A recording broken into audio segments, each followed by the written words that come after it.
You know, we've all been taught the same thing for years. Reduce, reuse, recycle. Basically, just try to be less bad for the planet. But what if that's the wrong goal entirely? Today, we're going to dig into a pretty radical idea, a shift away from just causing less harm to designing a world where our industries could actually be 100% good. And this quote from Einstein just hits it perfectly, right? It totally frames what we're talking about. For decades, our entire environmental strategy has been based on the same kind of industrial thinking that created the problem in the first place. So yeah, it is definitely time for a new way of thinking. Okay, so let's start with the approach that most of us are really familiar with. Eco-efficiency. This is the strategy that has completely dominated, well, everything, from corporate sustainability pledges to government regulations for years. Right, so this is the classic be less bad approach. All the language is about reduction. You hear about zero emissions or having a smaller footprint. We're essentially just trying to hit the brakes and slow down the damage we're doing. But that really begs a critical question. I mean, really think about that for a second. Is being less bad actually the same as being good? If a system is fundamentally destructive, does just making it run a little bit better really solve the problem? Or, does it just delay the inevitable? Wow, this analogy, it makes the point in a way that's impossible to ignore. Being less bad, like hitting your child less often, doesn't somehow make the action good. It's still just fundamentally the wrong thing to be doing.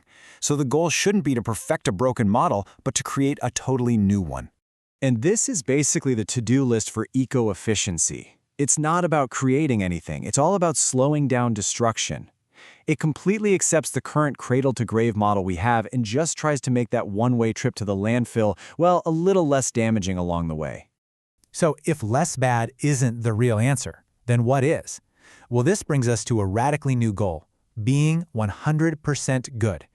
This is the huge leap from what we just talked about, eco-efficiency, to something called eco-effectiveness. So instead of asking, how do we do this wrong thing a little bit better? Eco-effectiveness asks a totally different question. How can we do the right thing from the very beginning? It imagines a world where our activities don't just, avoid harming the environment, but could actually improve it. And right at the heart of this entire idea is one simple, revolutionary principle. Waste equals food. That's it. Think about it.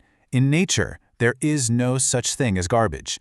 The output of one system always becomes the nutrient for another. So eco-effectiveness just asks, why can't human industry work the exact same way? Okay, so let's dig into this a little more. How can we possibly learn this new model?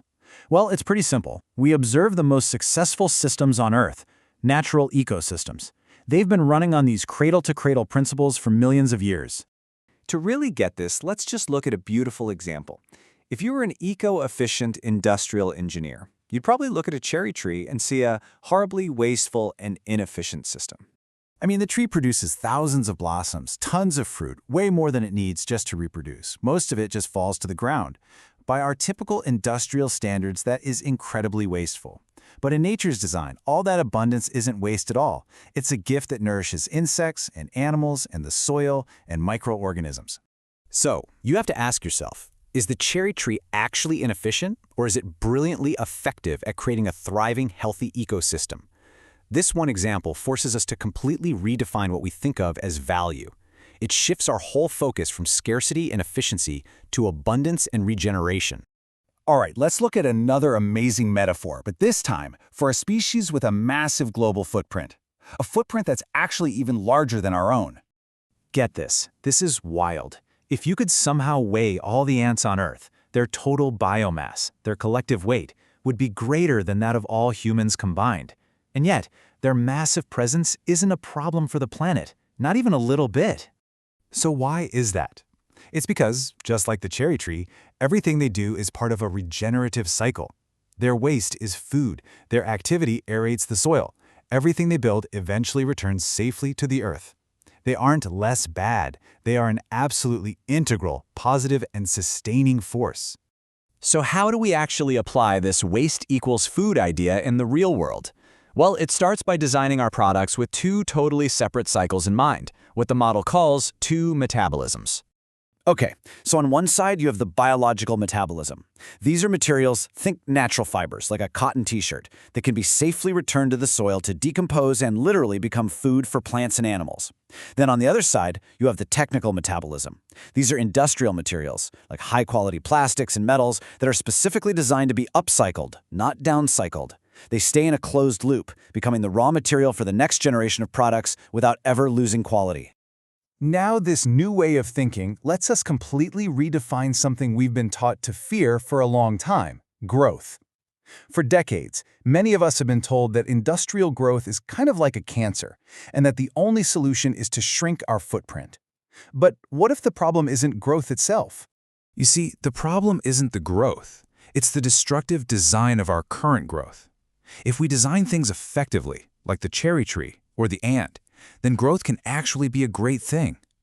The real question then becomes about our intention. It's not should we grow, it's what do we want to grow. This is what good growth looks like. We can design systems that grow to replenish and restore the planet. We're talking about a world where our industries create more clean water, healthier soil, richer biodiversity, more prosperity, more beauty. It's a fundamental shift from a world of limits to a world of abundance. So what would a world that's actually built on these principles look like? And this isn't science fiction, by the way. This is a very real design assignment for a new industrial revolution. Imagine buildings that actually create clean air, clean water, and energy.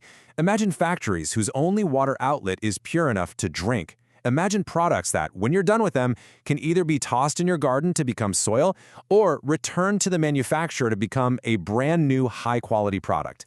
This is the goal. This is the new design brief. And that leaves us with this one final, powerful question. What if being industrious no longer had to mean being destructive? What if, just like the ant and the cherry tree, our own human creativity could become a truly regenerative force for the planet? That is the profound shift in thinking, from just trying to be less bad to actually designing a world that is 100% good.